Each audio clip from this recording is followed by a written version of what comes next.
What do you think the bare minimum requirements are to become an NHL draft pick? Like, do you need to be a certain size, have any specific skills? Essentially, you need to be old enough. There's a range of ages you need to fit in, right? Yep, you need to be in the age Um, window. and you need to be playing some sort of hockey. Well, I guess hypothetically, you don't need to be playing hockey somewhere. You just need to fit in this age range and basically like, How I would think, but I think the true bare minimum you need to be is to be a human being currently alive in that age range. And if you check those boxes, an NHL team could theoretically draft you. Like if you are a 17-year-old who has never once seen a puck, who is 5'4", 100 pounds, theoretically, the Edmonton Oilers could draft you this year. But theoretically. if you think that that is the bare minimum level, then you would actually be like me and you would be incorrect because there's someone who's checked none of those boxes who is still an NHL draft pick. Matty B, let me tell you a story. First off, let me set the scene. The year is 1974, and the NHL is near the peak of its rivalry with the World Hockey Association. The WHA was the first true competitor to the NHL since 1926.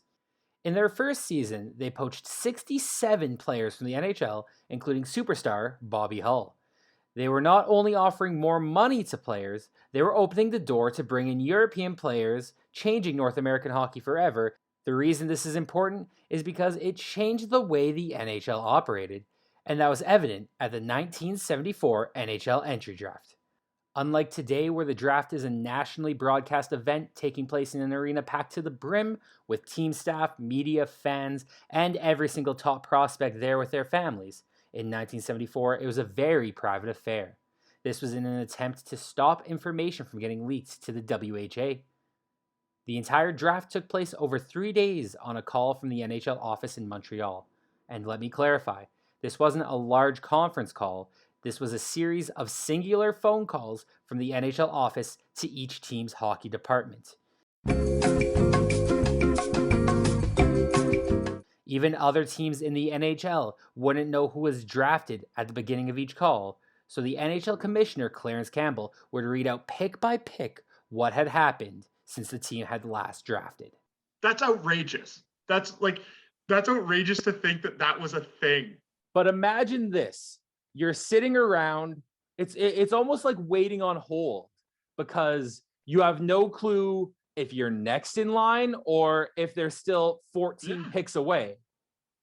And you have no idea who's been taken. So every time it comes to you, you theoretically need up to like 16 guys ready to go. And I'm sure they're having moments, the classic fantasy draft. Well, is this guy taken? Yeah, he actually went 2 rounds ago. Like draft boards at that time are just absolutely absurd, right? Like draft boards are just like massive on this whiteboard and you've got thousands of names on it because you don't know who's going to be taken. Like there's no information, right? Like, right? It just was an inherently flawed idea and it made people frustrated.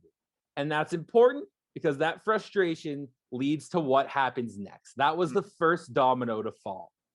Because of this process, it didn't take long for teams to start getting frustrated. And as we reached pick 183 in the 11th round, the Buffalo Sabres were on the clock, and GM Punch Imlach executed a plan he had formulated during the long waits between picks. He announced the Buffalo Sabres would be drafting a player by the name of Taro Tsujimoto, a centerman from the Tokyo Katanas in the Japanese Ice Hockey League. And no, the joke here isn't that he drafted an unknown player no one knew of from an obscure league. The joke here is that Taro Tsujimoto did not exist. The Buffalo Sabres completely fabricated the Japanese prospect to play a joke at the NHL's expense. Here's what Sabres PR director Paul Weiland had to say. But this is going to be funny because he's going to have to spell Taro Tsujimoto back 16 times. So it came time, and Buffalo ready? Yes, George Imlach here, okay. Who does Buffalo select? He goes, Taro Tsujimoto. And that was it. And it was fun. We're just like holding our, like, covering our faces so we don't laugh. Oh, it's amazing. It's truly amazing just to have Punch come up with that. Like, as a GM, you've got so much on your plate, but he is just sitting back in his chair. This is ridiculous. Let's have some fun here, boys. Like, you can just see this old guy leaning back in his chair, just be like, "What do you guys think? This is gonna be our 11th player that we've picked." Think back to elementary school when a substitute teacher would come in and you made that goof with your friend where it's like, "I'm gonna sit in your seat and you're gonna sit in mine, and I'll say I'm Tyler and you say you're Johnny," and then you say, "I'm Tyler," and then you and your buddy are dying trying to hold in your laughs. Yeah, like, how? Like, it's crazy because, and even he took the time to come up with this elaborate, like, it wasn't just, John Doe from the Mississauga Steelheads. He just went completely off the board. A backstory. Oh yeah.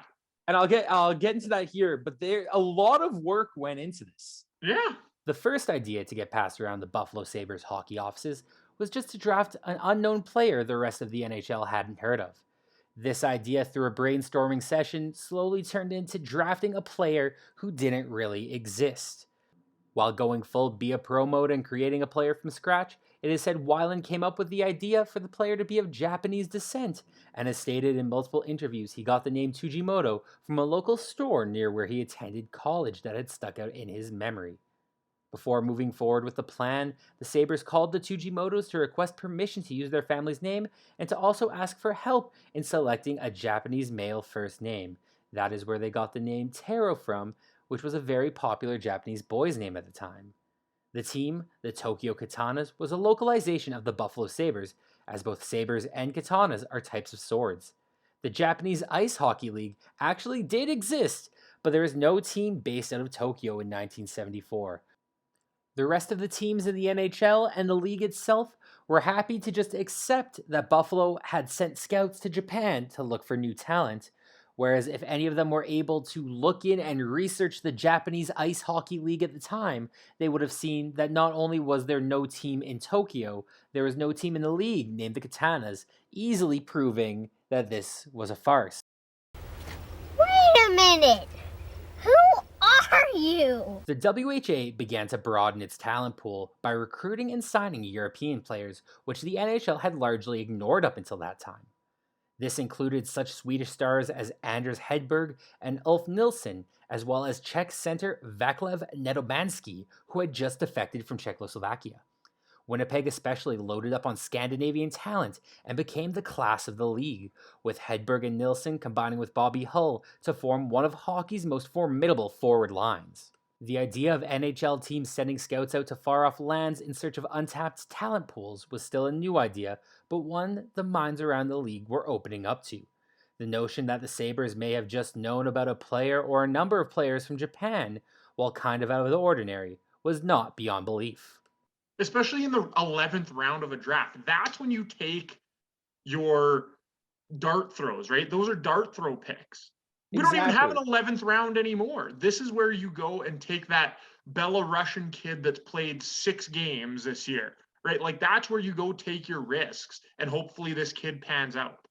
After the draft, the NHL and many other publications, including the New York Times, listed Tsujimoto along the other Sabres prospects without question. Other teams in the NHL just believed that the Sabres had a Japanese prospect coming from overseas. Team officials told fans how intriguing this Japanese prospect was, saying he was training in the Himalayan mountains and was the fastest skater they'd ever seen. Sabres fans were quickly intrigued by their new, unknown prospect, but for weeks post-draft, the only information they could get from Punch Imlach was that they hope he's coming to training camp and they hope he'll be able to make it. After going as far to even set up a stall for him in training camp.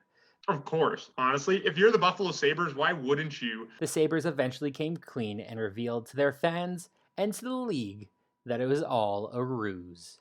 Because if I'm not mistaken, they still make jokes about it. Like the Sabres still make jokes about it, if I'm not mistaken, Yeah. right? Taro Tsujimoto instantly became an inside joke that Sabres fans loved. Quite often, you'd hear a loud chant of "We want Taro" ringing through the arena, while banners were hung saying "Taro says," followed by witty one-liners. In modern day, Taro Says Instagram and Twitter accounts still circle around from time to time.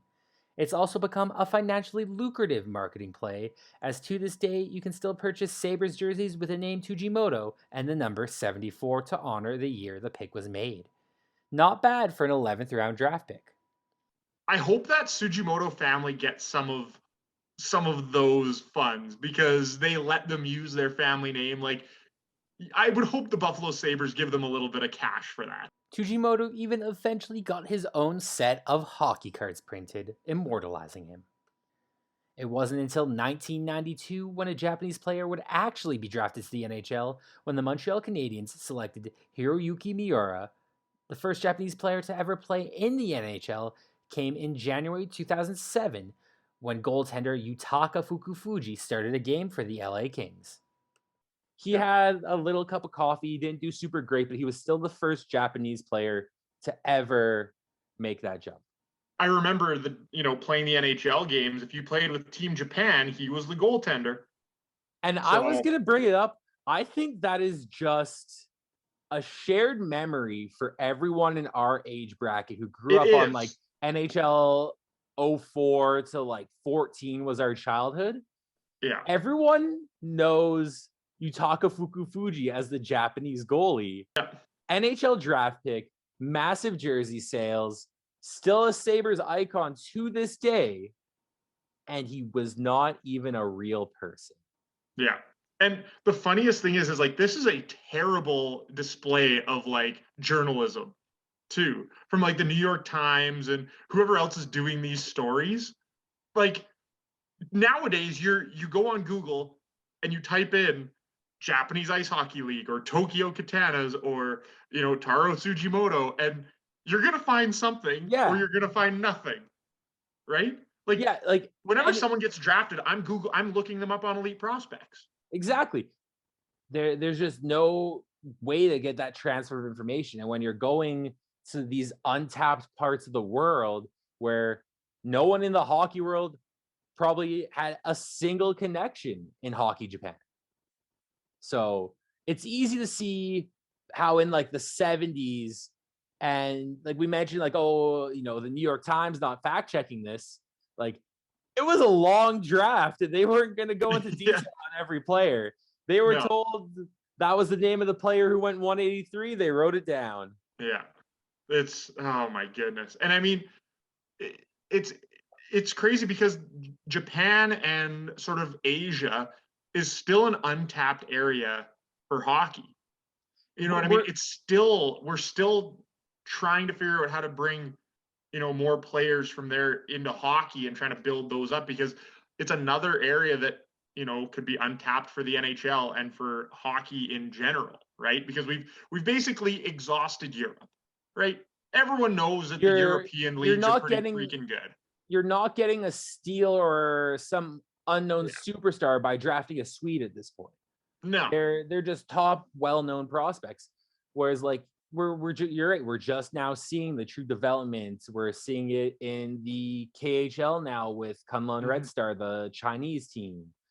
We saw it in the Beijing Olympics where the Chinese national team was playing with a few homegrown Chinese players. So we're just starting to see that, like, more Eastern Asian hockey world still starting to kind of grow and come into its own now, 50 years after when this was happening. It's still cool to see once in a while you see a Japanese player get drafted into the WHL or the OHL or something like that, or you see a Chinese player go play in the AHL or something like that, right? So it's still, you still see it a little bit, and you're slowly getting there, I think.